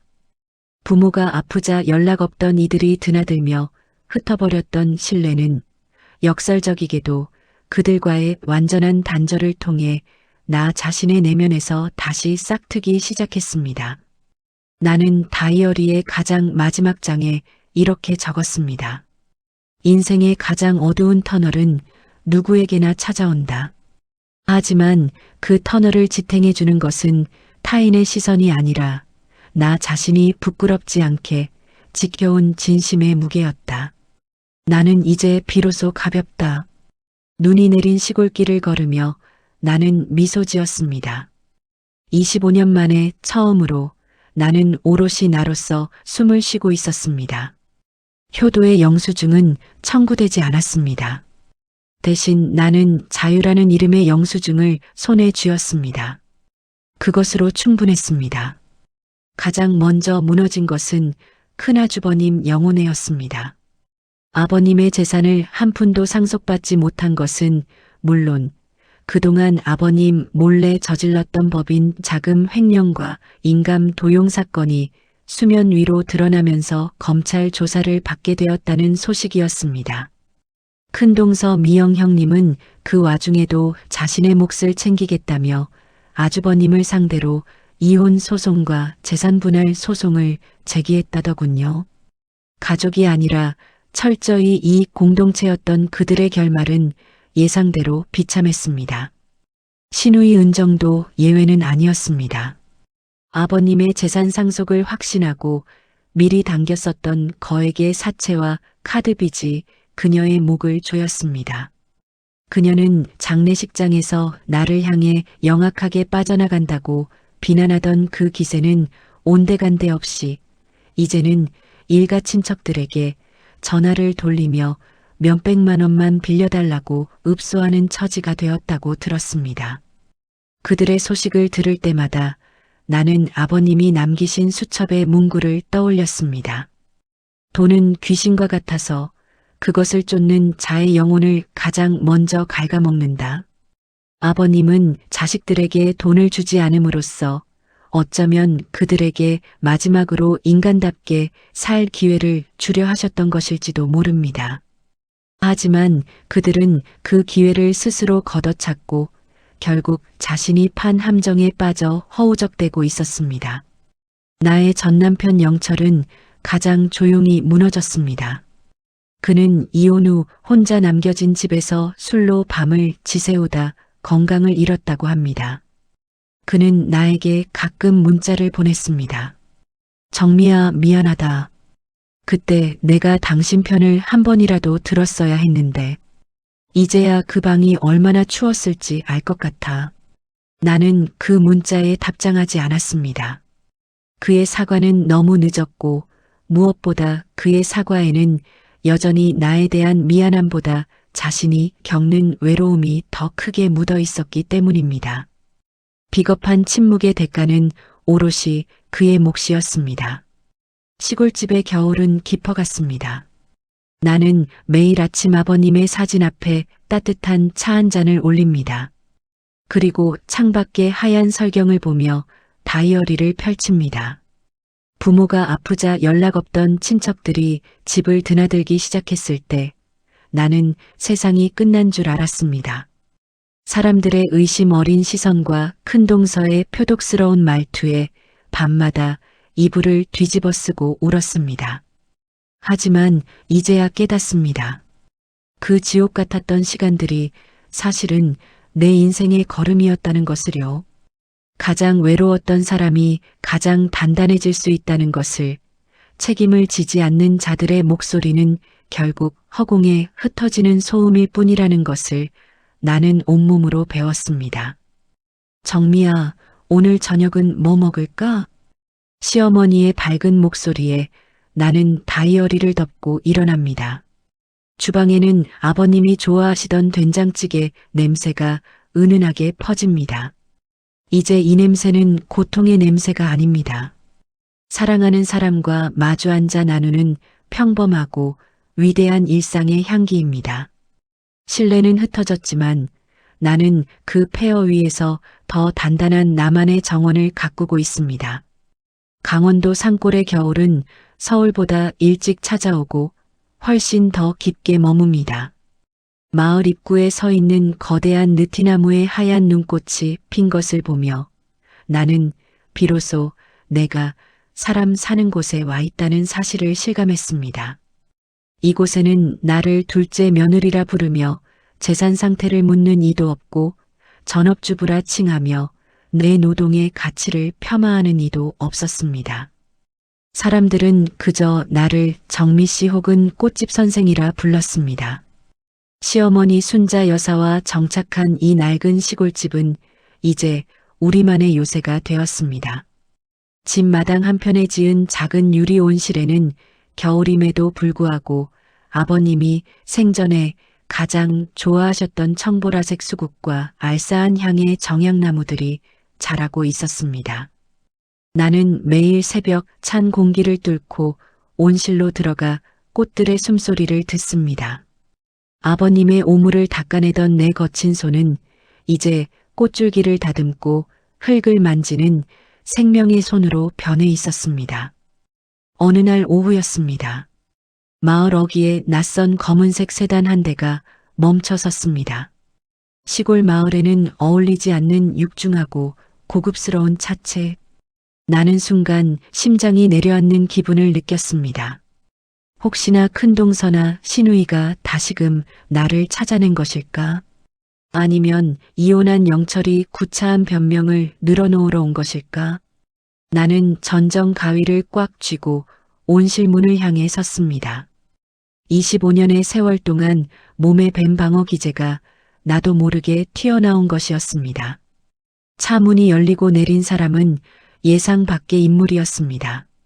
아버님의 재판 당시 아주버님 측의 변호를 맡았던, 하지만 결국 내 다이어리를 보고 고개를 숙였던 김 변호사였습니다. 그는 예의 그 단정한 수트 차림이 아니라 편안한 코트 차림으로 내게 다가와 정중히 고개를 숙였습니다. 정미 씨, 오랜만입니다. 불쑥 찾아와 실례가 많았습니다. 나는 긴장을 풀고 그를 거실로 안내했습니다. 시어머니는 손님을 보자 반갑게 차를 내오셨습니다. 김 변호사는 거실벽에 걸린 아버님의 환하게 웃는 사진을 한참 동안 바라보다가 입을 열었습니다. 사실 사표를 냈습니다. 그 재판 이후로 법전 속에 담긴 정의보다 사람의 진심이 어디에 있는지를 더 고민하게 되더군요. 정미 씨가 기부하신 아버님의 땅과 아파트, 그게 어떻게 쓰이고 있는지 보고드리러 왔습니다. 그가 내민 서류에는 놀라운 내용들이 담겨 있었습니다. 아버님의 이름으로 설립된 김성호 쉼터는 단순히 노인들이 머무는 곳을 넘어 자식들에게 버림받거나 법적 보호를 받지 못하는 노인들을 위한 무료 법률 상담소와 전문 간병인 교육센터로 확장되어 있었습니다. 아버님이 나에게 주셨던 그 독이 든 성배 같던 재산이 나의 결단과 기부를 통해 수백 명의 노인을 구하는 생명수로 변해 있었던 것입니다. 김 변호사는 말을 이어갔습니다. 그리고 전해주고 싶은 소식이 더 있습니다. 아주버님과 시누이분들의 근황입니다. 알고 싶지 않으실 수도 있겠지만 이것 또한 아버님이 바라셨던 결과가 아닐까 싶어 가져왔습니다. 그의 입을 통해 전해진 남겨진 자들의 몰락은 처참했습니다. 큰아주버님 영호는 법인 자금 횡령 혐의가 확정되어 구속 수감되었고 그 와중에 큰동서 미영은 해외로 재산을 빼돌리려다 공항에서 붙잡혔다고 했습니다. 서로를 믿지 못해 각자의 비자금을 숨기고 서로의 뒤를 캐던 그들은 결국 법정이 아닌 서로의 불신이라는 감옥에 먼저 갇혀버린 셈이었습니다. 신우이 은정은 상속을 담보로 빌렸던 고리대 금업자들에게 시달리다 결국 파산 신청을 했고 지금은 변두리 식당에서 설거지 일을 하며 하루하루를 버티고 있다는 소식이었습니다. 나는 그 이야기를 들으며 통쾌함보다는 깊은 서글픔을 느꼈습니다. 무엇이 그들을 그토록 망가뜨렸을까? 아버님이 살아계실 때 단 한 번이라도 진심으로 그분의 손을 잡고 아버지 고생하셨어요 라는 말 한마디만 했더라면 그들의 인생이 이토록 비참한 폐허로 변하지는 않았을 것입니다. 그들은 돈을 쫓았지만 결국 돈에 먹혀버렸고 나는 사람을 지켰기에 비로소 나 자신을 얻었습니다. 정미 씨가 쓴 그 다이어리들 말입니다. 혹시 책으로 내보실 생각은 없으신가요? 요즘 세상에는 정미 씨 같은 사람이 지켜낸 그 신뢰의 가치가 너무나 절실합니다. 김 변호사의 제안에 나는 잠시 마당에 쌓인 눈을 바라보았습니다. 내 다이어리 속에는 아버님의 신음소리와 나의 눈물, 큰 동서의 악다구니와 신우이의 비아냥이 가득 차 있었습니다. 그것은 고통의 기록이었지만 동시에 한 여자가 나라는 주체를 찾아가는 처절한 투쟁의 기록이기도 했습니다. 생각해 볼게요. 하지만 지금은 이 꽃들을 피우는 게 제 제일 큰 일이라서요. 김 변호사가 떠나고 난 뒤 나는 아버님의 수첩을 다시 펼쳤습니다. 수첩의 뒷부분, 아버님이 생전에 기록하지 못했던 여백에 나는 매일 한 문장씩 나의 새로운 인생을 적어내려가고 있었습니다. 2025년 12월 24일, 아버님을 보낸 지 1년째 되는 날, 오늘은 온실의 정향나무가 꽃망울을 터뜨렸습니다. 아버님이 좋아하시던 그 알싸한 향기가 집안 가득합니다. 이제 저는 누구를 원망하지 않습니다. 원망은 내 영혼을 갉아먹는 독이었지만 용서는 나를 해방시키는 빛이었습니다. 저는 이제 제가 가장 사랑하는 일을 하며 제가 가장 사랑하는 사람들과 함께 있습니다. 아버님, 저 이제 정말 괜찮습니다.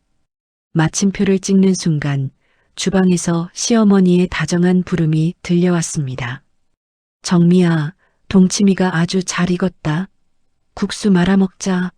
나는 펜을 내려놓고 환하게 웃으며 주방으로 달려갔습니다. 이것은 끝이 아닙니다. 이것은 부모가 아프자 흩어졌던 가족이라는 허상을 깨고 진정한 인간의 유대를 찾아가는 새로운 시작입니다. 신뢰는 흩어졌지만 나는 그 폐허 위에서 가장 단단하고 아름다운 나만의 숲을 일궈냈습니다. 가장 외로운 사람은 항상 곁에 있던 사람이었지만 이제 그 사람은 세상에서 가장 풍요로운 마음을 가진 주인으로 살아가고 있습니다. 김 변호사가 남기고 간 서류 가방의 온기가 채 식기도 전 산골의 해는 짧게 저물었습니다. 나는 유리 온실의 조명을 켜고 다시 꽃들 사이에 앉았습니다. 내가 겪은 이 지옥 같은 시간이 단순히 고통으로 휘발되는 것이 아니라 누군가에게는 희망의 증거가 되어야 한다는 사명감 때문이었습니다. 온실의 정향나무 잎사귀를 하나하나 닦아내며 나는 25년 전의 정미를 떠올렸습니다.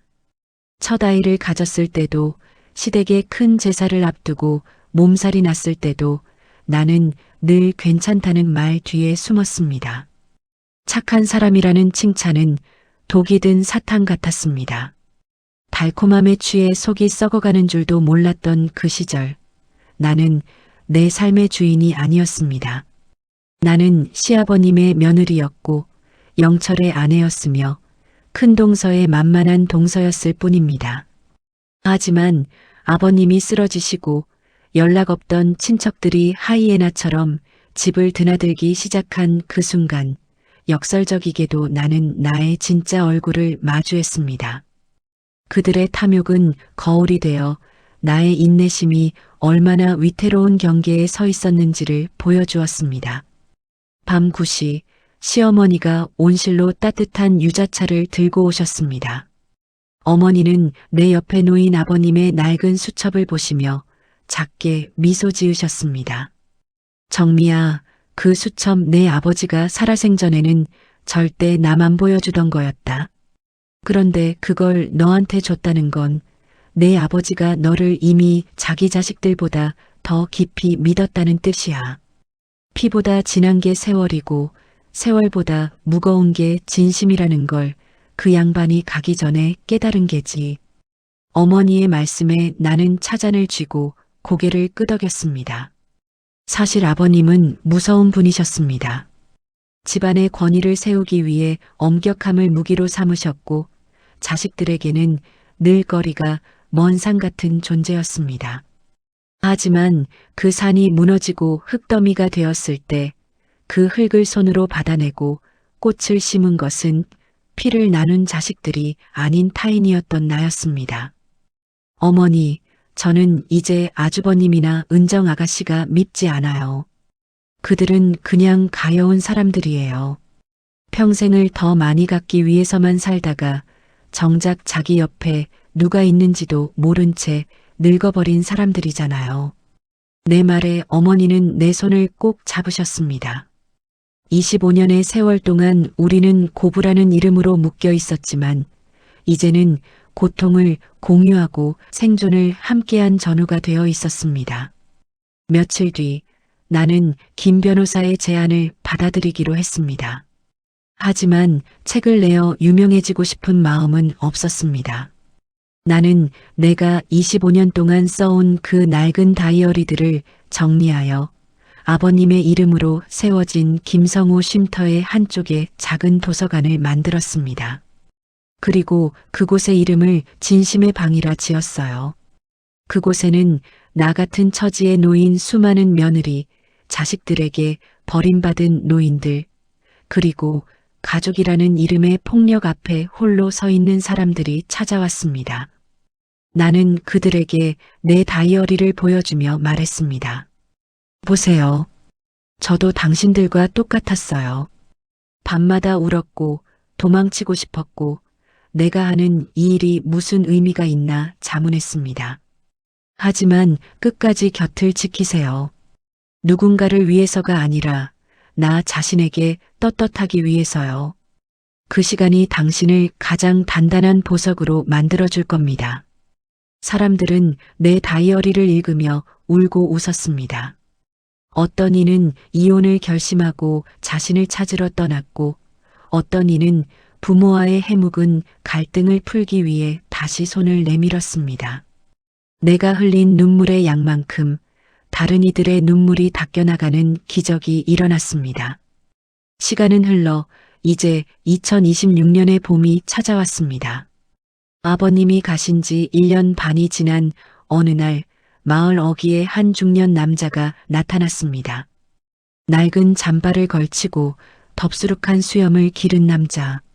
그는 우리 집 대문 앞에서 한참을 망설이다가 내가 온실 밖으로 나오자 황급히 고개를 숙였습니다. 영철이었습니다. 이혼 후 소식조차 끊겼던 전 남편이었습니다. 그는 예전에 그 비겁했던 침묵과는 다른 무겁고 진실된 침묵을 안고 나를 찾아왔습니다. 그는 집 안으로 들어오지 않았습니다. 그저 대문 밖에서 내가 가꾸어 놓은 정원을 한참 동안 바라보더니 내 발치에 작은 봉투 하나를 내려놓았습니다. 정미야, 미안하다는 말도 염치가 없어서 못하겠어. 이건 내가 그동안 모아온 작은 성이야. 아버님 쉼터에 보태줘. 그리고 어머니 잘 모셔줘서 정말 고맙다. 그는 뒤도 돌아보지 않고 멀어졌습니다. 그의 뒷모습은 작고 외로웠지만 처음으로 도망치는 자의 뒷모습이 아닌 자신의 죄를 짊어진 자의 뒷모습처럼 보였습니다. 나는 그가 남긴 봉투를 열어보지 않고 그대로 쉼터의 기부함에 넣었습니다. 용서는 끝났고 이제 남은 것은 각자의 몫을 사는 일뿐이었습니다. 부모가 아프자 연락 없던 친척들이 집을 드나들기 시작했을 때 나는 그것이 내 인생의 끝인 줄 알았습니다. 하지만 그것은 내가 누구의 며느리가 아닌 정미라는 이름으로 다시 태어나기 위한 처절한 산통이었습니다. 신뢰는 흩어졌습니다. 돈과 이익 앞에 가족이라는 이름은 종이 조각보다 얇았습니다. 하지만 그 흩어진 조각들 사이에서 나는 가장 귀한 것을 건져 올렸습니다. 그것은 남의 인정을 구하지 않아도 스스로 빛나는 나의 진심이었습니다. 오늘도 나는 시어머니와 함께 텃밭에 앉아 씨앗을 심습니다.